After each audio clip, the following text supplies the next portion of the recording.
लासलगाव येथे पुणे जिल्ह्यातील भोर तालुक्यातील नसरापूर येथे एका 4 वर्षांच्या चिमुकलीवर अत्याचार करून तिची निर्घृण हत्या झाल्याची अत्यंत धक्कादायक घटना घडली आहे. लासलगावमध्ये निषेध नोंदवण्यात आला. या घटनेचे राज्यभर तीव्र पडसाद उमटले असून संपूर्ण महाराष्ट्र हादहरला आहे. घटनेचा तपशील आणि सद्यस्थिती. नेमकी घटना. ही घटना शुक्रवारी 1 मे 2026 रोजी घडली. आरोपीने 3.5 ते 4 वर्षांच्या या चिमुकलीवर अत्याचार करून तिला दगडाने ठेचून ठार मारले. पीडितेचा मृतदेह जनावरांच्या गोठ्यात शेणाखाली लपवून ठेवण्यात आला होता. आरोपी अटकेत.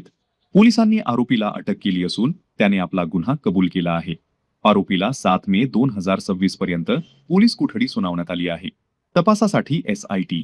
या प्रकरणाचे गांभीर्य लक्षात घेऊन पुणे पोलिसांनी तपासासाठी विशेष तपास पथक SIT स्थापन केले आहे. जनक्षोभ आणि आंदोलन. या घटनेच्या निषेधार्थ स्थानिकांनी आणि विविध राजकीय पक्षांनी तीव्र निदर्शने केली आहेत. मुंबई बेंगलोर राष्ट्रीय महामार्गावरील नवले पुलाजवळ ग्रामस्थांनी रास्ता रोको आंदोलन केले होते, ज्यामुळे मोठी वाहतूक कोंडी झाली होती. प्रमुख मागण्या. आरोपीला लवकरात लवकर फाशीची शिक्षा व्हावी आणि हे प्रकरण जलद गती न्यायालयात फास्ट ट्रॅक कोर्ट चालवावे अशी मागणी केली जात आहे. राष्ट्रीय महिला आयोग आणि राज्य बाल हक्क आयोगानेही या प्रकरणाची दखल घेतली आहे.